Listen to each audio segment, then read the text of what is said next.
everybody, Gabe Suarez here, Suarez Tactics. So we've been talking on Patreon a lot about the NPE, the non-permissive environment.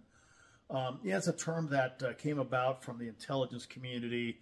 They were referring to places overseas that were in essence hostile, and the concealed world kind of glommed onto it. I think that Warrior Talk, our place at Warrior Talk, was the first one to use NPE in this context. I don't know. It's a matter of history. I suppose we could look it up if we wanted to. It's neither here nor there. But, I wrote recently on Warrior Talk on our Patreon page, and I have a series of posts discussing this on navigating the non-permissive environment. Okay. They're up there for you to read and enjoy. You got to be a member. Nothing's free anymore. Nobody's making anything free.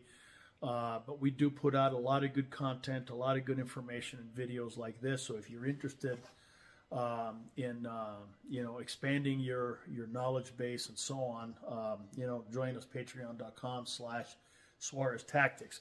But one of the things we're addressing in the non-permissive environment is alternative weapons. Of course, you know what? We always want to have our firearm with us, spare magazines, the whole 9 yards. Failing in that, we want to have at least a knife, a small one, whatever. Failing in that, because the environment prevents you from carrying anything of that level. We've been experimenting quite successfully, I might add, with non-metallic weapons, and one of the ones that we've been experimenting with is this one. Okay, you can take a look at it. It's very nice. Okay, very sticky, very pokey, and it comes with a nice sheath, and it's totally non-metallic. Okay, these are from the Black Triangle, folks. I didn't get this for free. I ordered it, paid for it online, just like everybody else. I did ask them to expedite it because there was an event that I was going to attend that proscribed the presence of metallic weapons, shall we say, and I'll leave it at that. This again didn't get a second look or a second bit of attention from anyone. Like I said, you can take a look at that. Now, it's not a Bowie. You're not going to slap somebody's head off or anything like that. But I think that those with an imagination could probably figure out some things that they could accomplish with this, as a last-ditch, item of self-defense. So I really like this. They have a number of models, and they have bigger ones.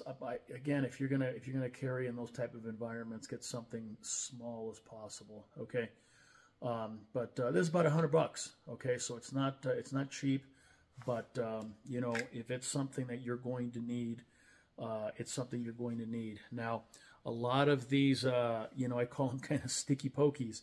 People think you're gonna grab like this and you're gonna stab. The problem is that you're gonna slip off the handle. So what I like to do, and this is something I learned back in the old days when I was studying Tanto Jutsu.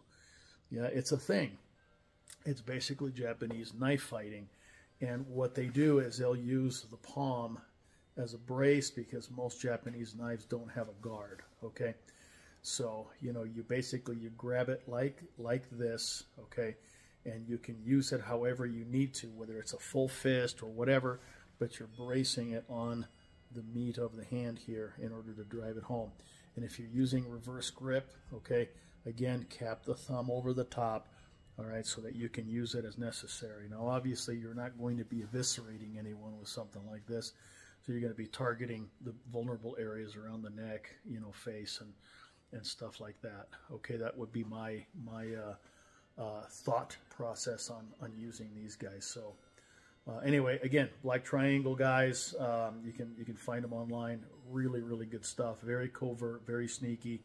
So, right after my own heart. Okay? Thanks, and we'll talk again soon.